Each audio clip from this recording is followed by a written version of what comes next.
Welcome to Penrose Learning, where we make understanding easy. You begin by picking the exact font family, weights, and styles you need. This keeps loads small and performance high. Once chosen, use the Google Font Selector to generate one consolidated URL or opt for a variable font to avoid multiple files. Now decide where to place it: a link tag in your HTML head for immediate availability, or an @import import inside a dedicated fonts. CSS, if you prefer CSS-only imports. Make sure to choose Only Required Styles to save bandwidth. Once the font is linked or imported, declare it clearly.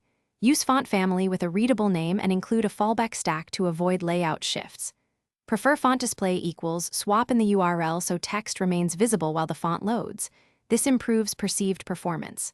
For big projects, create CSS variables or an @font-face wrapper to centralize names and weights. Then apply the font to body, headings, or utility classes. Make sure font weight mappings match the weights you loaded. To finish, optimize loading. Add rel equals preconnect to Google domains and use caching-friendly URLs. Consider preloading critical fonts for above-the-fold text.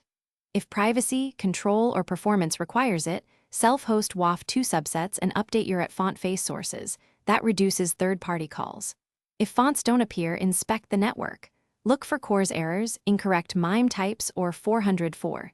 If you see a flash of unstyled text, confirm font display is set, and you loaded the exact weight names you reference in CSS. Thanks for watching. If this was helpful, leave a like and consider subscribing. See you next time.